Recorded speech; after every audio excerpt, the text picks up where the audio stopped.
दिल्ली के लाल दरवाजे को ही खूनी दरवाजा कहा जाता है और इसका निर्माण शेरशाह सूरी ने करवाया था। शेरशाह सूरी की सल्तनत जब समाप्त होती है तो मुगलों का उदय होता है और मुगलों में एक बहुत ही क्रूर शासक आया जिसका नाम औरंगजेब था।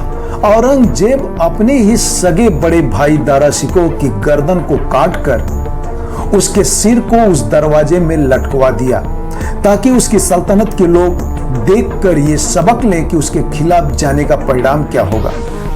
और इसका एक और इतिहास है कि 1857 की क्रांति के समय जनरल हॉटसन ने मुगलों के 3 शहजादों को नग्न कराकर गोलियों से भून दिया। और यही नहीं, एक और इसका बहुत जल्दी का उदाहरण है कि 1947 में इस खूनी दरवाजे के अंदर सैकड़ों की संख्या में लोग शरण लिए हुए थे, लेकिन उन सैकड़ों शरणार्थियों को मौत के घाट उतार दिया जाता है।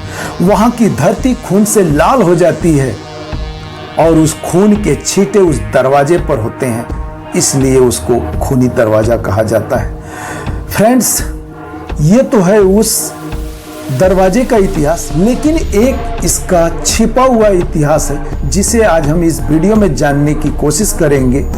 इस दरवाजे को दिल्ली के मोस्ट हॉन्टेड प्लेसों में से एक माना जाता है खूनी दरवाजा।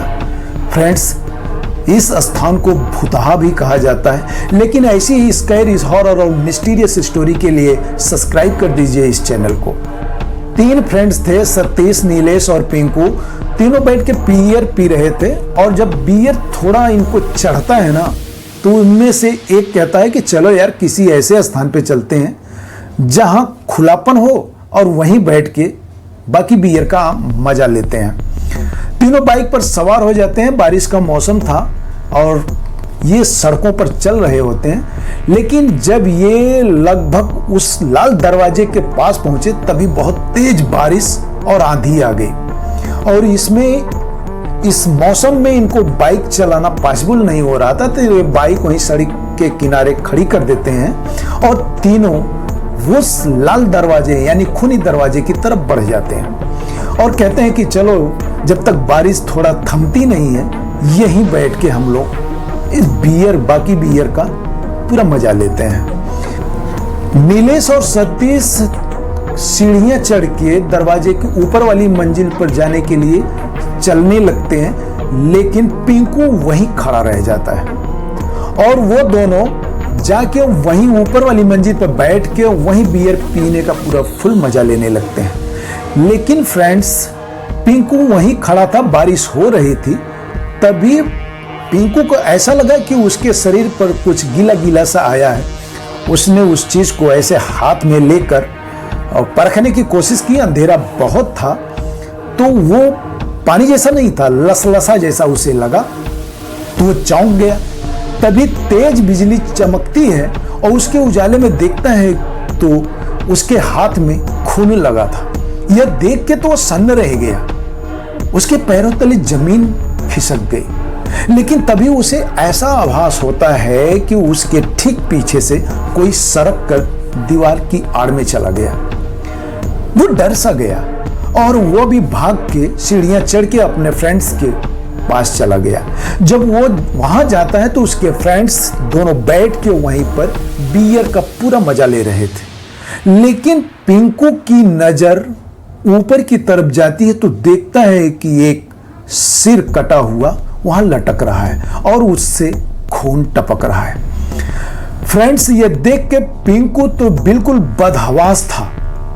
वो तोतलाते हुए, इतना डर में उसको सही से आवाज नहीं निकल रही थी, वो मारे डर में अपने फ्रेंड से कहा, सतीश, नीलेश, जरा ऊपर देखो ना। जब वो सारे ऊपर देखते हैं तो एक कटा हुआ सिर था और उससे टपक रहा खून था। फ्रेंड्स, इनकी हवा टाइट हो जाती है, ये थर थर कांपने लगते हैं और गिरते पड़ते ही बियर वहां छोड़कर ये भाग खड़े होते हैं। लेकिन जब ये नीचे उन सीढ़ियों से उतर रहे होते हैं तो इनको दिखाई पड़ता है कि 3 लोग नंगे ही उन सीढ़ियों पर चढ़े जा रहे हैं। उनका चेहरा बिल्कुल सपाट था और आंखें बिल्कुल पथराई हुई थी, गड्ढे जैसी थी।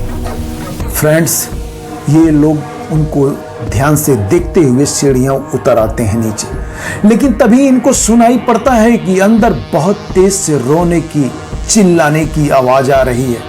ये तीन के तीनों वहां से भाग खड़े होते हैं और बाइक स्टार्ट करते हैं, भागकर अपने घर चले जाते हैं। फ्रेंड्स, अगली सुबह पिंकू अपने ही बिस्तर में सोया का सोया रह गया और जब ये देखने गए उसको सतीश और नीलेश, तो उसके घर में कोहराम मचा था पिंकू के। उसके घर वाले चिक चिक के रो रहे थे, पिंकू मर चुका था। फ्रेंड्स, ये है उस खूनी दरवाजे का एक ऐसा पहलू जिसे बहुत कम लोग जानते हैं। और 2002 में एक ऐसी घटना घटी थी कि वो दिल दहला देने वाली थी, जिसके चलते इस दरवाजे को हमेशा के लिए बंद कर दिया गया है। अब यहाँ पर टूरिस्ट आते तो हैं, लेकिन बाहर से ही देखकर चले जाते हैं। वीडियो पसंद आई हो तो लाइक जरूर करना, सब्सक्राइब करना। Thank you.